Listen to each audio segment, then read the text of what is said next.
Dan bagi saya, dia bermula dengan satu perkara yang paling penting. Orang tanya saya, 10-15 tahun kamu berkempen, antara perkara yang saya paling dikenali, ialah saya kejar geng-geng sakau duit. Kalau saya masuk lokap pun tak apalah, saya rela masuk lokap. Kalau kena saman pun sampai 14-15 kena saman lah. Tapi kalau saya rasa kamu memang curi duit rakyat, aku kejar kamu sampai lubang cacing.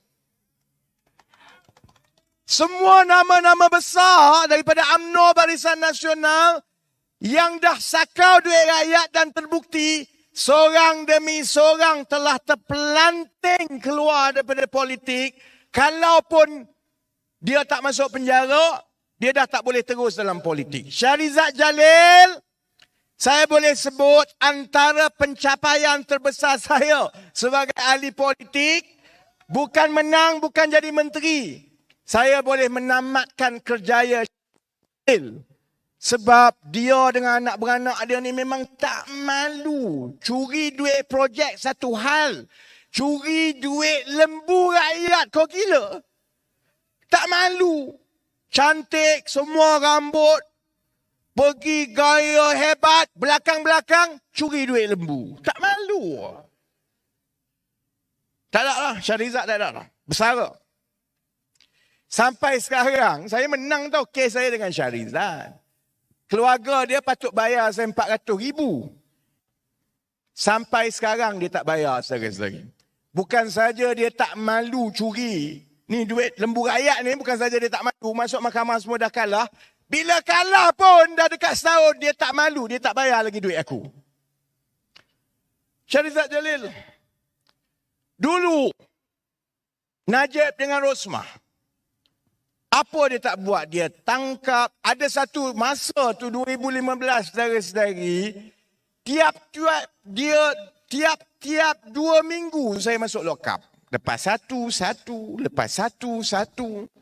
Bila dia dah tak ada idea nak bubuh saya dalam lokap, ada satu tuduhan, itu tuduhan paling bodoh sekali.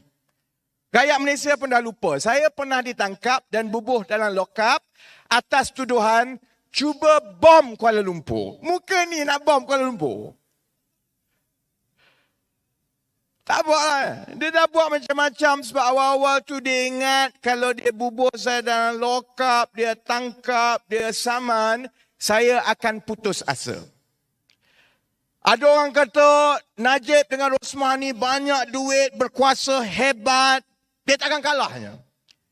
Saudara-saudari, daripada saya mula-mula cakap pasal 1MDB tahun 2012, memang masa panjang, tapi saya juga berbangga, saya ada sumbangan yang membantu Najib dapat berehat berpuluh tahun dekat Hotel Kajang, saudara-saudari. Orang tanya saya, sebab apa kamu ni dendam sangat ke, benci sangat ke? Dah, saya sebenarnya tak ada perasaan pun dengan orang politik ni. Kau suka kau lah. Banyak kerja lain lagi aku nak buat.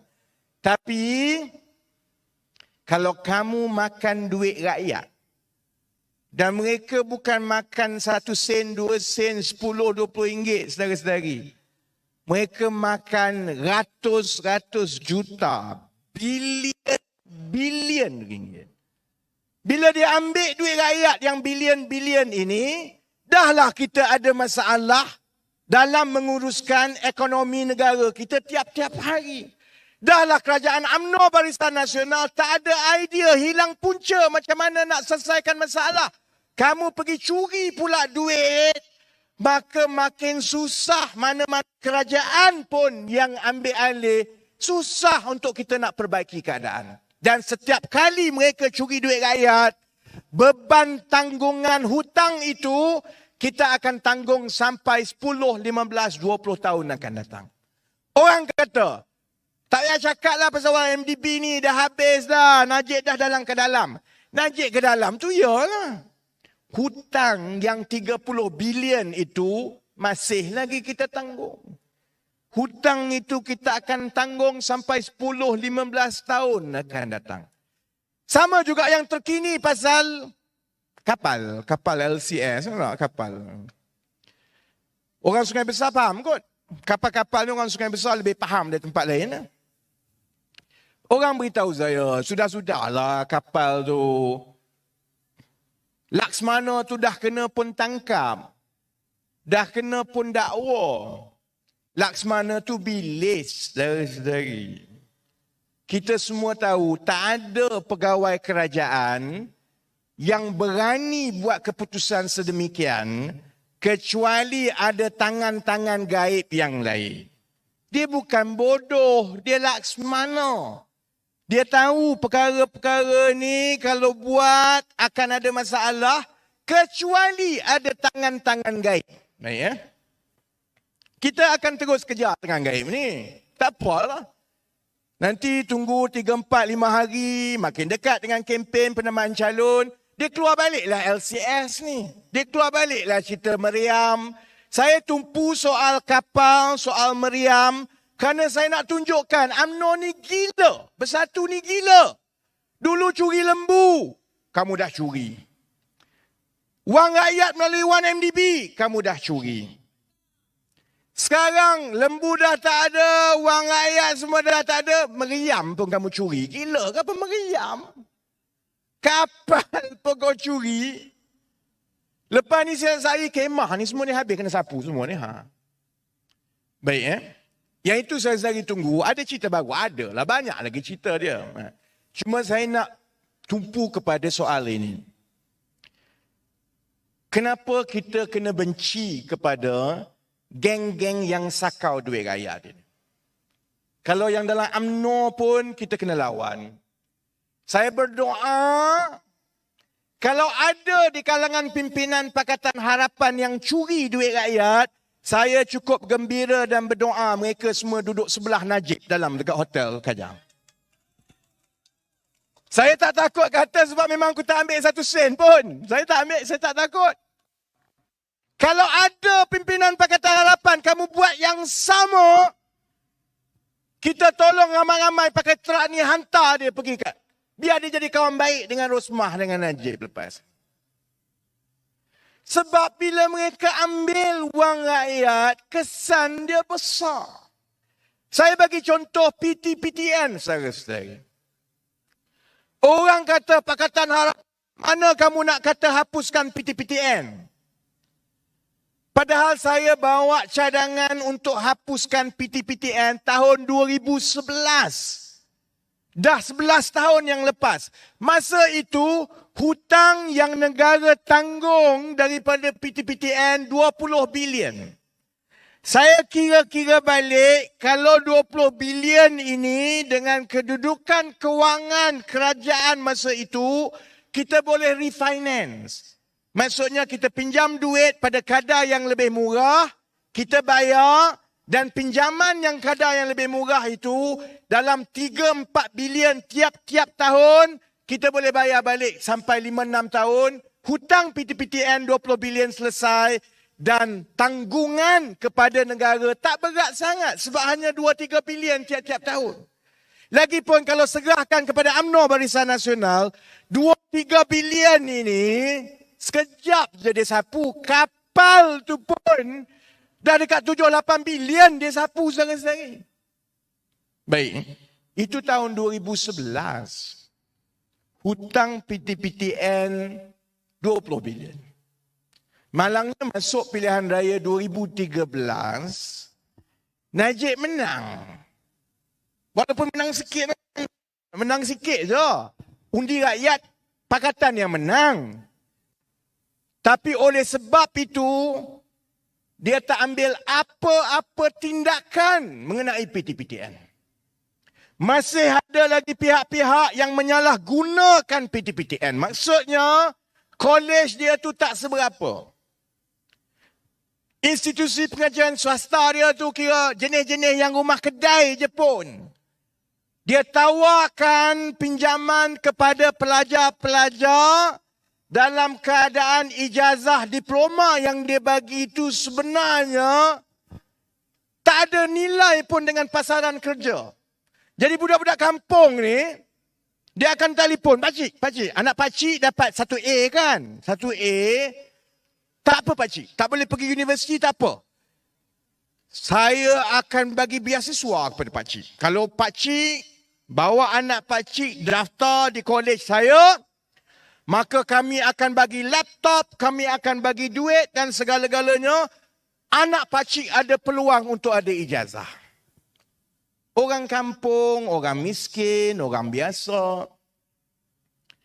Masa itu dia ingat kalau anak dia ada ijazah, bila keluar nanti, insya-Allah akan dapat kerja yang baik dan akan dapat bantu keluarga. Dia tak fikir masa itu sebenarnya, nanti keluar kerja, keluar universiti ni dapat kerja ke tidak?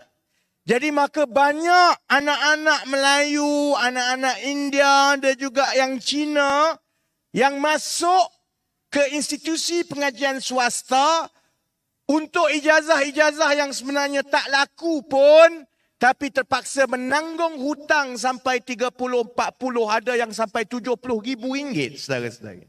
Dan dia letak syarat, bila dah tanda tangan perjanjian PTPTN itu, wang bukan masuk ke poket pelajar pun. Wang masuk ke poket kolej dulu. Kolej tolak itu, tolak ini, tolak semua. Dapatlah 100-200 ringgit sebulan kepada pelajar-pelajar. Habis ijazah 3-4 tahun. Yang inilah bila keluar, tiba-tiba dia tak dapat tahu. Sebenarnya yang kau tawarkan ke aku ni tak ada kerja pun kat luar. Tak ada pasaran. Kamu janji kata kalau aku buat ini nanti boleh dapat praktikal dekat situ dan sebagainya. Tak ada pun. Masalah ini yang tidak diselesaikan daripada saya mula-mula cakap mengenai PTPTN tahun 2011. 12, 13, 14, 15 berterusan. Akhirnya saudara-saudari tahun 2018 hutang PTPTN telah naik 2 kali ganda menjadi 40 bilion. Bila dah sampai ke 40 bilion, negara dah tak ada duit dah nak bayar. Kita nak ambil mana nak bayar 40 bilion? Tak boleh. Nah, sebab duit PTPTN tu, geng-geng yang kaya-raya yang buat, yang ada kabel dalam semua ni, dia dah kaya dah, dia dah ambil dah duit PTPTN. Yang menanggungnya ialah anak-anak orang kampung, anak orang susah, anak orang biasa ni. Kalau kita ambil 40 bilion bayar, dengan 40 bilion itu kita tak mampu, maknanya lebih ramai lagi orang yang susah, dia akan hilang punca bantuan daripada kerajaan kerana wang telah pun dialihkan pula kepada PTPTN. Sebab itu tahun 2018, masa itu pun kita dah tahu, tak boleh dah kita nak hapuskan PTPTN ni, dah terlambat. Peluang itu hanya ada tahun 2011, 2012. Tapi oleh kerana kegagalan kita tukar kerajaan, termasuklah oleh geng-geng UMNO yang duduk dekat bilik gerakan dia tu, habis satu negara saudara-saudari kena tanggung. Dia punya pasal, anak-anak kita semua kena. Akhirnya, sebab itu tahun 2018 kita kata, kita tak boleh hapuskan dah. Yang kita boleh buat ialah kita pastikan hanya mereka yang dah dapat kerja dan gajinya RM4,000 ke atas saja boleh mula bayar. Kalau kamu jadi mangsa sebab kamu pergi buat ijazah diploma, akhirnya ijazah diploma kamu itu tidak memberikan kerja yang setimpal, gaji tak kena, maka kamu tak payah bayar lagi. Kita cari jalan lain untuk kita tanggung hutang itu. Kita hanya kutip daripada yang RM4,000 ke atas. Itu pun jasa Pakatan Harapan, saudara-saudari. Tak kejar. Kalau tidak dulu, sebelum masuk 2018, anak-anak muda kena senarai hitam. Tak boleh buat pinjaman, dapat surat mahkamah, macam-macam. Lepas kita bawa cerita PTPTN ini tanpa sudah, barulah dia tak berani kacau sangat. Tapi yang rugi besar ialah akhirnya kita dah terlepas peluang untuk kita selesaikan satu masalah satu generasi. generasi muda, yang muda-muda ni, yang umur 35 tahun ke bawah ini, yang menjadi mangsa pergi ke institusi pengajian tinggi swasta, tapi tak dapat kerja yang baik, akhirnya terpaksa menanggung hutang 40-50 ribu ringgit sampai ke tua. Itu maksud saya. Masuk pilihan raya bukan semata-mata sokong parti itu dan parti ini. Setiap kali kita masuk pilihan raya, kita ada peluang untuk menyelesaikan masalah yang akan membantu jutaan rakyat yang lain. Dan masalah kita yang paling utama sekarang ini ialah, selain daripada menteri-menteri bodoh, itu masalah, menteri bodoh itu masalah. Tapi masalah yang lagi besar ialah, selagi kita tidak perketatkan tata kelola urus tadbir kewangan dan ekonomi negara kita, selagi itulah wang yang sepatutnya sampai kepada rakyat tak sampai. Kerajaan baru-baru ini, Datuk Seri Ismail Sabri umum kononnya belanjawan bajet paling besar dalam sejarah negara kita, 372 bilion. Saya duduk gelak, saya lawak.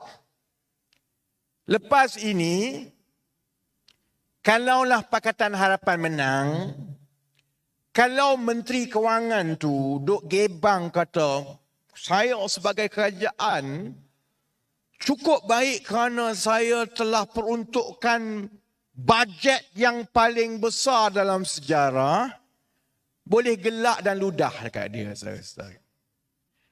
Ada dua sebab. Satu, dalam sejarah negara kita dan mana-mana negara dalam satu dunia ini, mana ada bajet tahun ini lebih rendah daripada bajet tahun lepas? Mana ada? Memanglah tiap-tiap tahun bajet itu adalah yang paling besar dalam sejarah. Memanglah. Bajet kita ni tiap-tiap tahun makin besar, makin besar, makin besar, makin besar. Sudah tentulah makin besar. Rakyat makin banyak, harga makin tinggi, kehidupan rakyat mesti lebih baik. Jadi sudah tentulah makin besar. Isu dia bukan bajet makin besar. Isu dia kalau kamu nak belanja 372 bilion, banyak mana yang akan sampai kepada rakyat? Banyak mana daripada 372 bilion itu yang akan ada kesan kepada kehidupan harian rakyat? Jadi isu dia, sebab saya duk tengok, saya kata celaka betul menteri-menteri ini. Tiap-tiap tahun dia rasa dia hebat. Umum belanjawan paling besar. Memanglah belanjawan paling besar. Soalnya lepas kamu dah belanja banyak itu, apakah kesan dia kepada rakyat? Itu sebab pertama, kalau dia cakap boleh ludah. Sebab kedua, banyak cekadaklah dia cakap belanjawan paling besar, hebat, macam dia baik. Bukan duit bapak dia pun sendiri. Duit kita. Duit yang dia umum untuk belanja itu adalah duit rakyat. Bukan duit menteri. Kalau rakyat tak kerja, kalau rakyat tak hasilkan nilai ekonomi yang negara boleh kutip cukai, habis Pak Menteri nak pergi kutip duit, mana nak bayar? Sepatutnya dia berterima kasih kepada rakyat atas sumbangan dan kerja kuat kamu. Maka negara ada pendapatan yang baik dan ini amanah yang kami ada. Ini kami rasa boleh membantu lebih ramai rakyat. Tapi kita tak pernah dengar macam tu daripada menteri kewangan ni. Tak pernah dengar. Tiap-tiap tahun macam duit bapak dia umum. Sengih dia telinga ke telinga. Kalaulah dia umum, contohnya tak. Kalaulah pengumuman pertama bajet untuk memastikan negara ada peruntukan yang lebih supaya kita boleh membantu lebih banyak sekolah, lebih banyak orang susah. Maka kami jemaah menteri mengumumkan kami tidak akan ambil gaji dan allowance selama 5 tahun. Itu patutlah.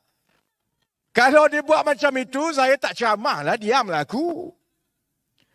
Tak ada market lah saya nak berceramah lepas tu. Dia tak cakap. Mana ada, menteri tak pernah kata. Dengan ini kita, sebab saya pun dah. Menteri-menteri ni kaya semua ni. Tengku Zafrul, toke bank. Kamu dulu kerja bank tak cukup duit ke? Sepatutnya dah nak jadi menteri, buatlah khidmat rakyat, jangan ambil duit. Kalau dia umum, dia tak ambil duit, tak apa. Masalahnya saudara-saudari, bila penyelewengan dan tata kelola urus takbir negara kita ini tak diperbetulkan. Sebab itu tiap-tiap tahun, dia akan umum belanja itu, belanja ini, belanja macam-macam. Tapi tiap-tiap tahun juga, rakyat biasa dekat bawah ni rasa macam tak ada beza. Hidup makin teruk. Yang muda rasa makin tertekan. Yang tua duk bimbang ni, aku ni anak aku 3 orang duk kat rumah ni. Aku nak pencen dah ni. Kalau aku pencen ni, siapa nak bayar elektrik, siapa nak bayar makan semua ni. Lepas ni aku tak ada pendapatan, macam mana ni. Anak ni kerja ni tak cukup lagi untuk bagi duit kat aku. Tiap-tiap hari, tiap-tiap bulan, masalah kita belum lagi diselesaikan. Dan masalah itu tidak diselesaikan kakak sebab begini. Umum banyak mana pun peruntukan. Kalau ada geng-geng yang otak dia ialah projek mana aku nak buat untuk aku sakau duit ni. Kita takkan cukup duit sampai bila-bila. Bila kita tak cukup duit sampai bila-bila, maka kita tak boleh nak selesaikan masalah harian rakyat. Sebab masalah harian rakyat yang kita ada, harga barang yang tinggi.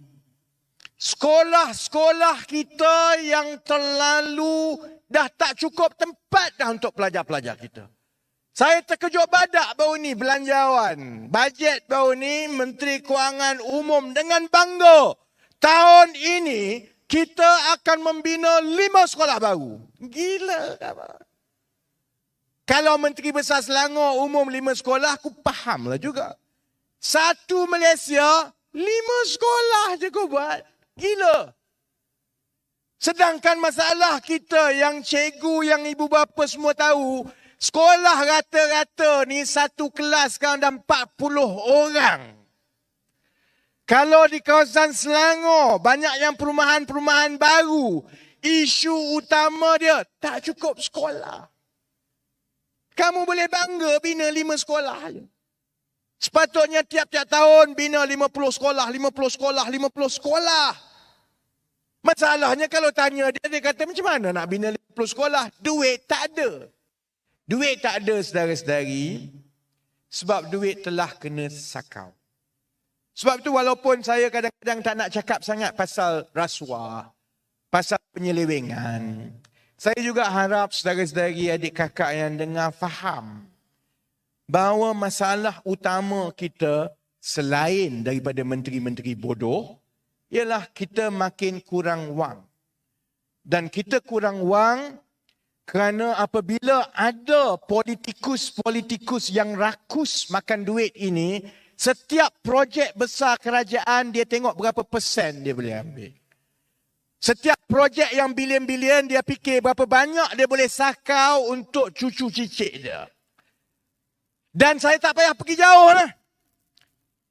Yang terkini ni yang saya duk semak dan belik ini ialah akaun Lembaga Tabung Angkatan Tentera. Saya cakap ini secara terbuka supaya Hishamuddin lepas ni tak tidur malam.